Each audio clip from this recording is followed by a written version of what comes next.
for a philosophy of play. 1. From the time that human beings started living in modern societies, they stopped experiencing the higher things they shared under the auspices of churches. The social bond that holds members of modern nation-states together is composed of cultural and economic rather than religious strands. For market-based societies, this poses the problem of how to bring their countless, hardly connected members together in enough communal games. Today, when a large number of people gather together as a society to join in an open debate or as an audience at a performance, they usually remain as a gathering of strangers or near strangers who rely on some extra mutual goodwill to overcome their original unfamiliarity with each other. Unlike a community linked by faith and religious ritual, such a social assembly first has to demonstrate its sense of belonging. This secular, worldly connection is registered in events such as official civil ceremonies, which perform a kind of citizens' liturgy, in which society reconstitutes itself as an assembly in reality. When an assembly is constitutive, it means we are talking about rules for superior kinds of party games. The theme of the gathering is socially constitutive play as such. From a physical perspective, we learn what a democratic society means between two extreme points. One is the discretion of the polling booth, where freedom is manifested as the right to segregation. The other is the openness of a ceremonial hall, where freedom of assembly creates a kind of civic bodily warmth.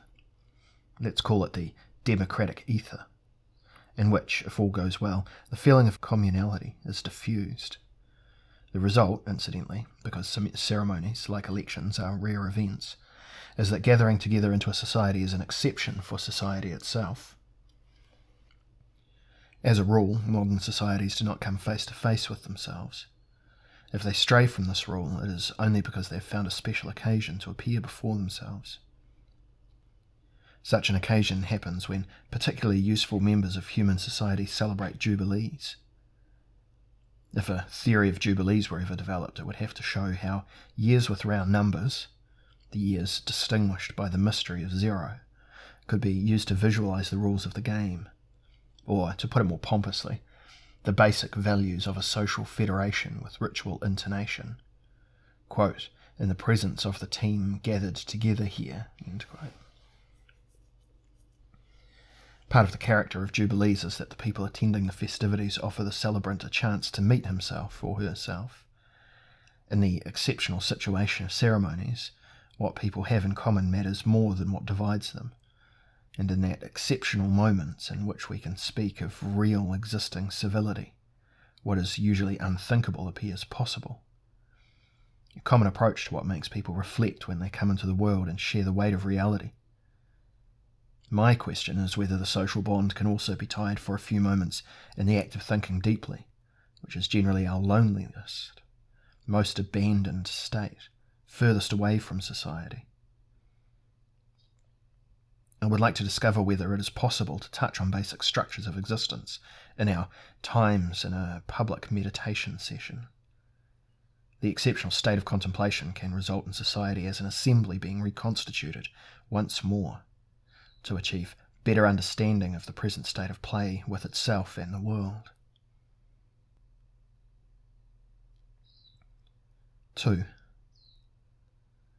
Although I have not yet named the topic of this speech in these preparatory remarks, I have mentioned the key in which it will be introduced. Let me use the mood of ceremonial contemplation to present some ideas about play and games, insofar as philosophers are competent to speak about such subjects. This is not an accidental reference to a possible competence problem.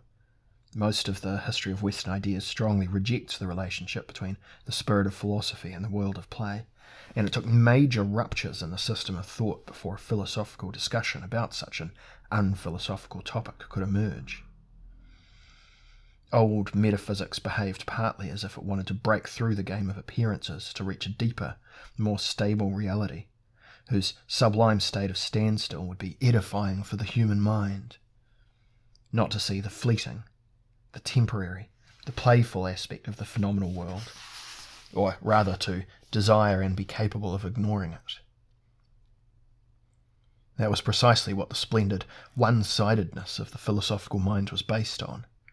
It remained blind to the active surface of the world, to save all its vision to look at the ideas, concepts and structures that populate the intelligible worlds. The intelligible netherworld only knows pure persistence as such. Its way of being is not that of sportive play, but that of essential survival. It contains no dancing, no flickering, no rule reversal, only the peace of the last principles.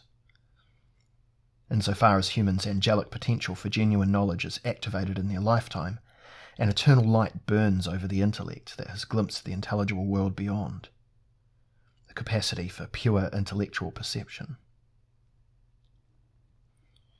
What gives the age of classical metaphysics its all-embracing vitality is the heady feeling of a success story for logic. It proclaims the joyful message of the triumph of the essential over the accidental, the reason over result, of the origin over the emanation. In principle, the religion of philosophers believes in nothing but the redemption from coincidence. The original metaphysical activity of human beings is based on the conviction that the things of the sensual seeming world are not serious enough to merit philosophical attention. The redemption from coincidence includes the redemption from mere experience as such. 3. When a philosophy of play is proposed today, or even seen as possible, we find that the basic position of classical Western metaphysics as such has been abandoned. Such a change cannot occur without reorganization of the judgments that determine the difference between serious and unserious things. That we are in the middle of such a revolution in judgments, as well as a confusing change of sides between the serious and the not-so-serious, is the thesis I wish to illustrate briefly in the following pages. At the same time, it may offer a plausible explanation as to why a philosophy of play is the only theory of the present age worth considering. The great metamorphosis that modern thinkers pronounced in relation to the time-honoured discipline of love of knowledge was rightly redefined as an ambitious concept, the image of the Copernican turn. The best way to communicate the depth of the revolution that has led to the philosophical rehabilitation of chance in the past 200 years is by comparing it to the collapse of the world picture. Old metaphysics was in love with the eternal and the necessary that shines through the real, like pure light through a cloud. Modern thought, conversely, has been devoted to the quest for reality. This is now set against the backdrop of infinite possibilities involved in thinking. It could also be so different. Apart from psychological motives, the new desire to let the mind obtain a foothold in deeper levels of reality had a theoretical basis. For in modern times, the subject of cognition, the pervasive human being, increasingly appeared before himself or herself as the object of cognition. Modernity and self-referentiality, human or systemic, are only two aspects of the same case. Since then, philosophy has had to break every statement about being, and what exists into a statement about human beings. It began with the unpredictable, momentous turn towards the subject, connected with the work of Immanuel Kant, with the concept of transcendental philosophy, and with the irresistible rise of a new philosophical discipline that became anthropology. This turn yielded significant effects in the intellectual balance of the modern world. The naive boom in higher worlds severely obstructed its metaphysical needs from that time on. The desertion to the absolute was no longer easy to achieve. Modern human beings cannot simply do ontology, as in the age of Platonic academics and heavenly doctors. At best, all they have is scientific knowledge of the ontological animals that they are themselves. Whatever human beings may think about God and the world in the post-idealistic era, they can only do it wearing anthropological glasses, to remind them constantly that everything that appears before the intellectual eye has been through the human prism. It follows that nothing that exists can be manifested as purely in itself any longer. From that moment on, human beings, particularly as philosophizing beings, are condemned to themselves as they really are. They have to recognise themselves as impure condition of a reason that can no longer be called pure. It follows that the chance that created the world, that was previously called by the beautiful name creation, had already dealt a false hand to the intellect long before the latter reacted metaphysically and tried to avoid the evil game of becoming. Since the time the intellect became human and historical, all too human and all too historical, and realised its entanglement in what had become, it was in the middle of the game again, like someone who is always tricked and who at the same time takes the game in his own hand.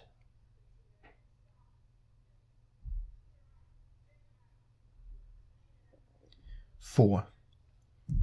From that time on, the human being, a creature of games of chance, had to occupy the centre of philosophical attention as the creator of new games. The anthropological turn broke the floodgates that were supposed to stockpile chance behind essential things, and the modern human subject was overwhelmed with a new, diverse set of responsibilities for what is accidental, factual, historical, local, and unique. One particular skill stands out from among these areas of competence that were suddenly highlighted with such strong emotions. Artistic competence as a deeply disturbing and challenging ability to create works of art. People of modern times consciously see works of art as the final justification of chance. And the work of art not only is the non-necessary real, but has also become necessary in some respects. What God omitted or forgot in the first creation is now retrieved by the force of human power.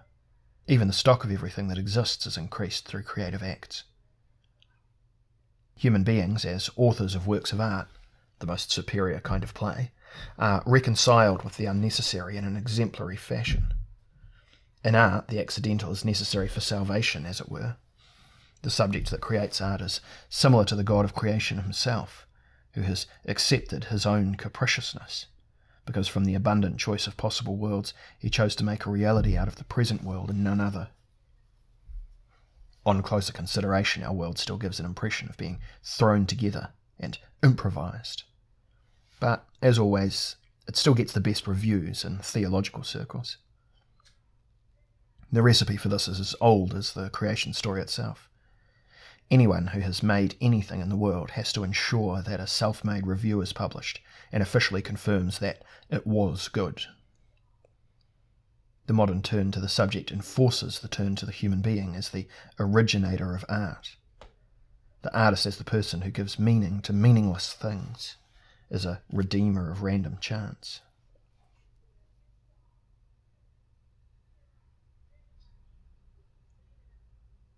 Five. What is play, other than art's little cousin? Of course, art, too, must profit from the modern turn of thought towards human beings. It is a simple step from praise of art to that of play, and anthropology must take that step, because in this case it is forced to move. Having brought humans as creators into the discussion, it can no longer keep silent about human beings as players. Whether homo artifex or homo ludens, anyone who positively categorises human beings as accidental has to turn things around, as if play were a human being's best friend since the beginning of time.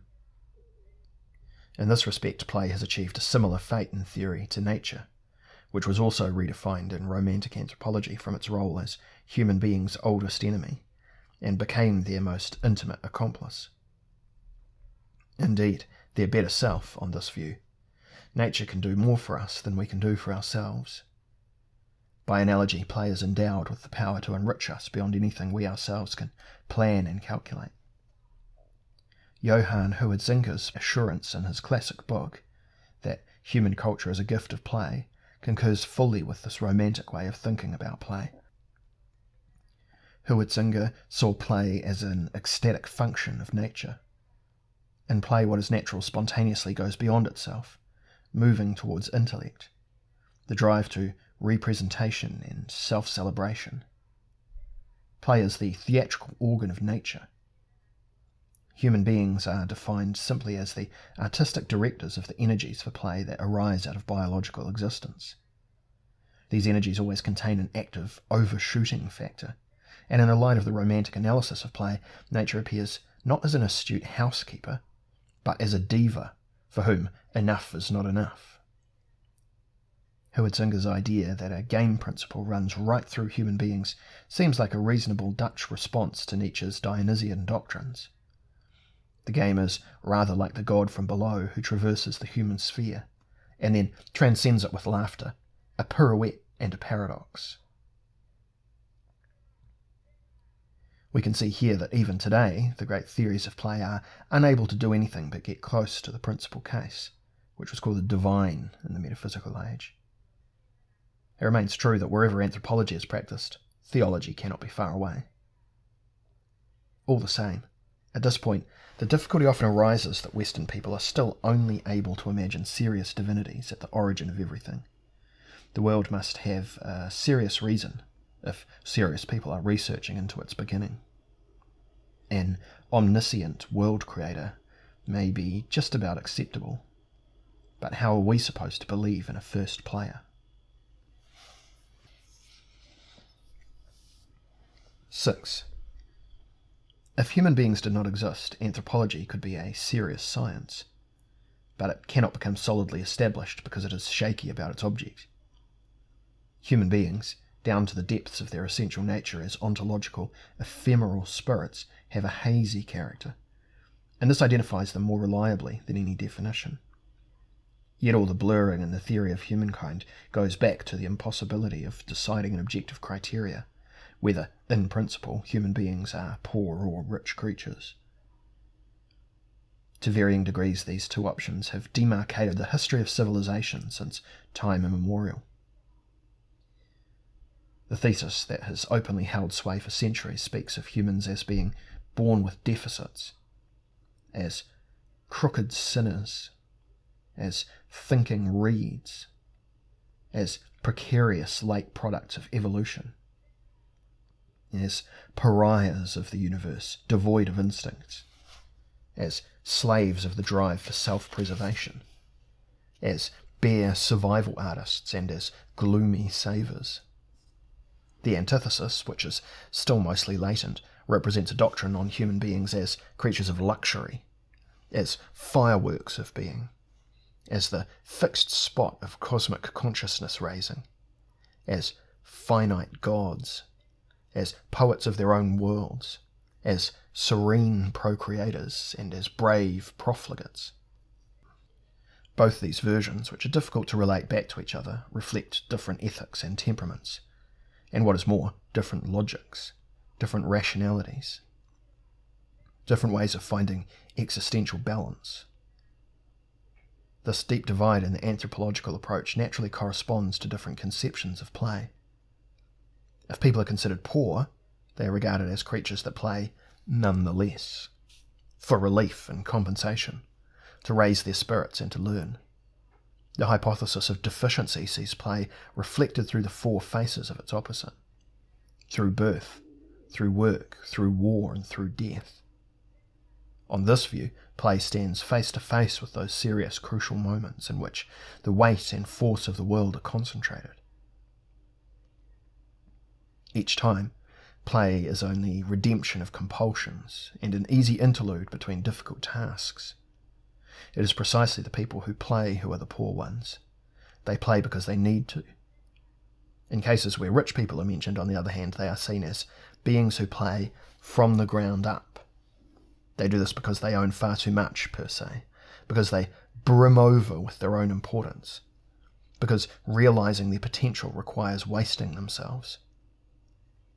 Part of the hypothesis of wealth is the view of play as absolute. If people are rich beings, it is to the extent that they do not interpret play through its opposite. In absolute play, the serious factors of life are not counterposed to the game, but are an inherent part of it. They keep it moving, they give it substance, universal content and humanity. Egon Friedel once said that culture consists in having a wealth of problems. By analogy, An anthropology of superfluous things would say that play consists in having a wealth of oppositions. When the rich life believes in itself, it celebrates its difficulties. It follows that a religion of robust frivolity is part of the modern world. 7. To explain what I have just said, I shall conclude with a diagnostic thought for our times. By now, in terms of its industrial society, present-day humankind has stocked up several hundred years of experience with the adventure of modernization. Above and beyond this time span, it has continuously maintained a dynamic process of technical learning, capital formation, and an exhilarating pace of life, despite massive setbacks and crises. All in all, these modernizations add up to an avalanche in the way the world works. People experience this subjectively as an increase in wealth and relief that would have been unimaginable until recently. But it is accompanied by an inflation of risks. Nevertheless, our age has not really been able to revise its basic feeling that we are living in deficit. The patterns of thought and feeling of deficit anthropology are more universally present than ever. For every person who has more to give than previously, there are 100 who demand more than they previously did. Sometimes it may even seem as if the people who have become wealthier and have fewer burdens are the poorest and most burdened of all, because they have lost their instinct for coping with difficulties. This has been a theme of the critique of modernity since early existentialism. Kierkegaard said that anyone who wished to be a benefactor of human beings in the midst of progress and relief had to create difficulties. The idea ran subversively through the 19th century, and Nietzsche made it big and dangerous. Then it attacked the last humans, the fellaheen of progress. Heidegger transposed it into audacity. Then there was talk of the necessity of lack of necessity. And something comparable has reappeared in today's discourses on the rebellion against the secondary world. On the economic level, Illich has spoken of a simple modernization of poverty. Anyone who makes a deeper diagnosis of the state of things today is forced to describe modernized worlds of scarcity.